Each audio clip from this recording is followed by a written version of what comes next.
బీజేపీతో ఏదో అవసరం రీత్యా పొత్తు పెట్టుకున్నాం. మనకు కాంగ్రెస్‌తోనే బెటర్. మనం చెప్పగానే కాంగ్రెస్ పార్టీ ఇంతకుముందు మనతో పొత్తు పెట్టుకుంది. మన రేవంత్ రెడ్డిని సీఎంని చేసింది. అలాగే ఆంధ్రాలో కూడా పీసీసీ చీఫ్‌ని తీసుకొచ్చి మనకు అనుకూలంగా చేసింది. అంత చేసిన కాంగ్రెస్‌ని వదిలేసి మనం బీజేపీ వెంట ఎనకాల ఎళ్ళాలి.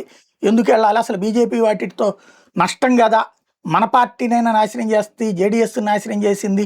నే బిజు జనతా దళని నాశనం చేసింది. అట్లాగే చాలామందిని దెబ్బకొట్టింది.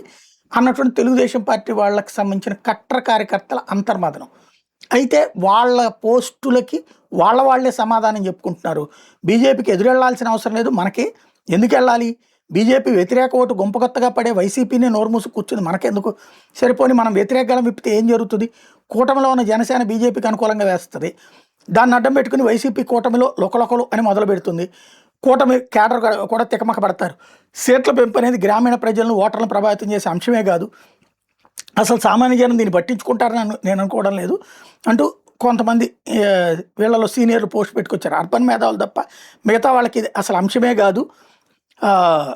ఎన్ని సీట్లు ఉన్న సంకీర్ణ ప్రభుత్వం అయితేనే ఢిల్లీ మన మాట ఏంటది. దక్షిణాది రాష్ట్రాల వాళ్ళ మధ్య ఉన్న గొడవల కారణంగా ఒక తాటి మీదకి రావు. రేపు ఏదైనా ఇష్యూ జరిగినప్పుడు కర్ణాటకలో బీజేపీ ప్రభుత్వం అంటే కేంద్రంలో బీజేపీకి అనుకూలంగానే వాళ్ళు మాట్లాడతారు తప్పితే చంద్రబాబు కోసం రారు. 2/3 మెజార్టీ వచ్చే అవకాశం పెద్ద కనిపించడం లేదు కాబట్టి అనవసరంగా నోరు బయటేసుకుని బీజేపీకి శత్రువు అవ్వాల్సిన అవసరం మనకు లేదు. రాష్ట్రం దిక్కుమాలిన పరిస్థితిలో ఉంది. జగన్ పుణ్యం అని బీజేపీ సాయం లేకుండా గట్టెక్కలేము. కాబట్టి బాబు గారు తీసుకున్న నిర్ణయం కరెక్టే అంటూ మరికొంతమంది వాదనలు తెర మీదకి తెచ్చారన్నమాట.